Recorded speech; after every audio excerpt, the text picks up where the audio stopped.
Hello everyone, how many of you have a creative hobby or activity that you're interested in or involved in?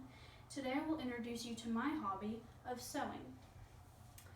I have been sewing for 4.5 years, and I will be telling you about my ability, what I've done with it, and I'll be showing you some of the projects I've done. I first began sewing in 7th grade, like I said, 4.5 years ago.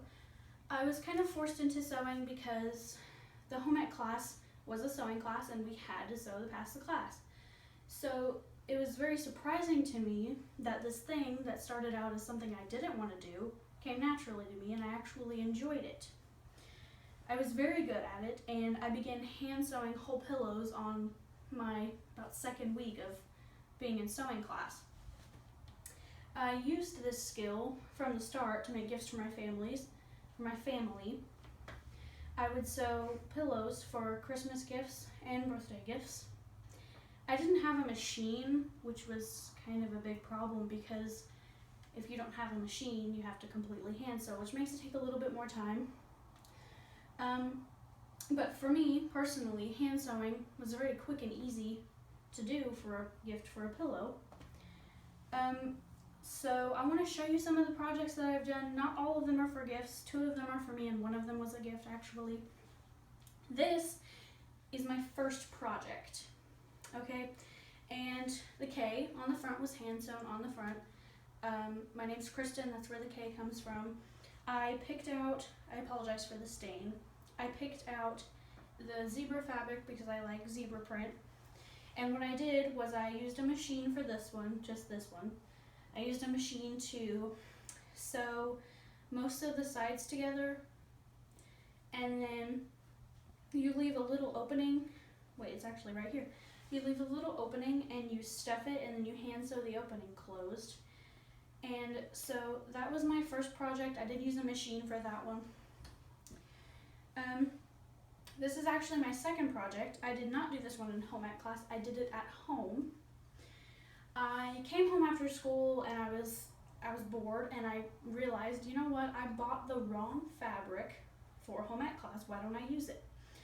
So I got out my needles and everything and I cut the front of a Chicago t-shirt off and I paired it with this pink fabric which I thought looked really nice, and I sewed it on with pink thread, hand sewed it on, and then I also have this heart on the back. So it's kind of like a double-sided pillow. I hand sewed the heart on with pink thread as well because I think it just goes along with the fabric. And so what you do actually is first the pillow's inside out and then you hand sew the whole thing all around and you flip it right side out and you stuff it and then you sew the little opening that you left for your stuffing. So that way you can't see your seams on the outside, that way it looks nice and pretty and clean. Which if you can see this, I'll just kind of bring it closer here. The seams are very clean. And the third pillow, right here, this one was for my little brother. Actually I'm not sure if he likes pirates, but I picked out this because I thought it was just cool. It's a skeleton heads with red bandanas, and I paired it with kind of it's red but it's kind of tie-dyed with white, so I picked that out to go with it because I just thought they matched. This side's very worn down so you can't really tell, but they were the same color at one point. And so now I have shown you some of my projects. I've told you about my ability to hand sew, and I've told you what I've done with my ability. I hope you enjoyed learning about my creative ability. Thank you, everyone.